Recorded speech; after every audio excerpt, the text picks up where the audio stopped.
Hi and welcome back to my channel, and now I'm going to do a soft-spoken narration of a beautiful short written by Ruskin Bond.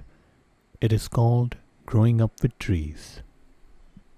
Dehradun was a good place for trees, and grandfather's house was surrounded by several kind: peepal, neem, mango, jackfruit, and papaya.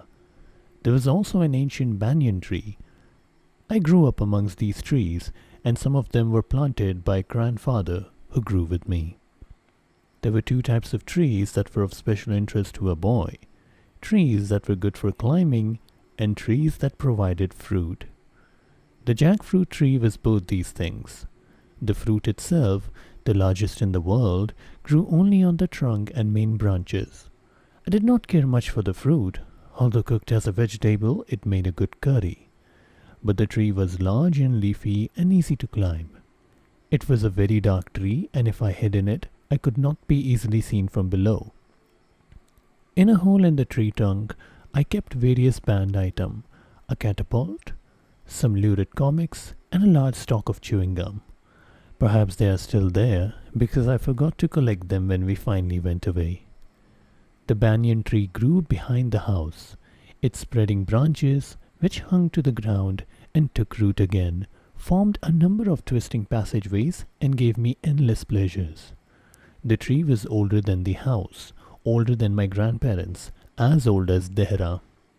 I could hide myself in its branches, behind thick green leaves, and spy on the world below. I could read in it too, propped up against the bole of the tree, with Treasure Island or the Jungle Books or comics like Wizard or Hotspur, which, unlike Forbidden Superman and others like him, were full of clean-cut schoolboy heroes. The banyan tree was a world in itself, populated with small beasts and large insects. While the leaves were still pink and tender, they would be visited by delicate map butterfly, who committed her eggs to their care. The honey on the leaves, an edible smear, also attracted the little striped squirrels, who soon grew used to my presence and became quite bold. Red-headed parakeets swarmed about the tree early in the morning. But the banyan really came to life during the monsoons, when the branches were thick with scarlet figs. These berries were not fit for human consumption, but the many birds that gathered in the tree, gossipy rosy pastors, quarrelsome miners, cheerful bulbuls, and coppersmiths, and sometimes a raucous bullying crow, feasted on them. And when the night fell and the birds were resting, the dark flying foxes flapped heavily about the tree, chewing and munching as they clambered over the branches. Among nocturnal visitors to the jackfruit and banyan tree was Brain Fever Bird, whose real name is Hawk Cuckoo. Brain fever, it seemed to call, and this shrill, nagging cry will keep the soundest of sleepers awake on a hot summer night. The British called it Brain Fever Bird, but there are other names for it. The Marathas call it Pausala, which means rain is coming. Perhaps grandfather's interpretation of its call was best. According to him, when the bird was tuning up for its main concert, it seemed to say, oh dear, how very hot it's getting. We feel it, we feel it, we feel it. Yes, the banyan tree was a noisy place during the rains. If the Brain Fever Bird made music by night, the crickets and cicadas orchestrated during the day. As musicians, the cicadas were in a class by themselves.